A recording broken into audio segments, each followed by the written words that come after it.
రీసెంట్‌గా ఒక బిల్ అనేది పాస్ చేశారు. ఏంటంటే బీసీస్‌కి 29% నుండి 42% రిజర్వేషన్ పెంచాలని చెప్పేసి. ఏదంటే ఈ లోకల్ బాడీ ఎలక్షన్స్ ఉన్నాయి గదా! దాంట్లో ముందు 29% కోటా అనేది ఉండేది.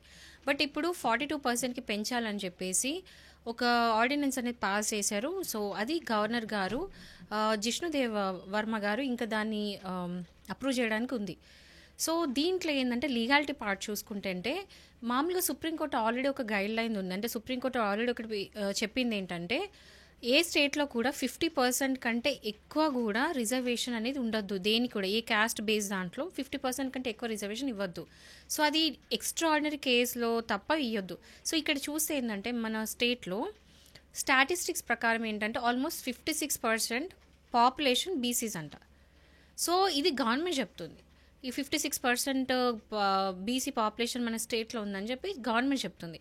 బట్ ఈ స్టాటిస్టిక్స్ ప్రకారము అంటే ఇప్పుడు రికార్డ్స్ ప్రకారము ఇంతవరకైతే ఏమీ అంత క్లియర్గా ప్రూఫ్ అయితే లేదు 56% ఉన్నారని చెప్పేసి.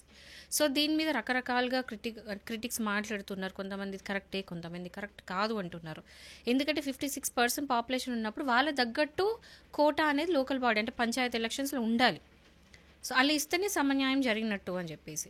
కొంతమంది ఏంటంటే అసలు అది కరెక్ట్ కాదు అంటే నిజంగా కూడా 56% ఉన్నారో లేదో అట్లా ఇవ్వడం ఏంటని చెప్పి కొంతమంది మాట్లాడుతున్నారు. సో, ఇంకోటి లీగాలిటీ పార్ట్లో ఆల్రెడీ దీనికి సంబంధించి 2 బిల్స్ ఆల్రెడీ పాస్ అయ్యి ఉన్నాయి. ఎడ్యుకేషన్ అండ్ ఎంప్లాయ్మెంట్ విషయంలో కూడా ఇట్లాంటి ఆల్రెడీ బిల్స్ పాస్ చేసి ఉన్నారు. సో, ఇట్లాంటి సేమ్ టాపిక్ మీద ఆల్రెడీ ఒక బిల్ పాస్ అయిన తర్వాత మళ్ళీ దాని మీద ఇంకొక బిల్ పాస్ చేయడం ఏంటి అని. సో, ఇది section 285 of Panchayat Raj act ప్రకారము ఈ అమెండ్మెంట్ చేయాలని చెప్పేసి.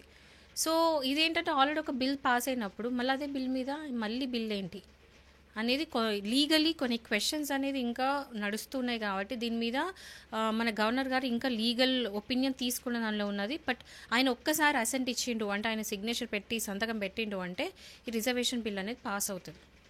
సో, ఇది అన్నీ దాటేసి ఈ బిల్ పాస్ అవుతుందో లేదో చూడాలి. అండ్ మీ ఒపీనియన్ ఏంటో కూడా మీరు కమెంట్స్లో చెప్పొచ్చు.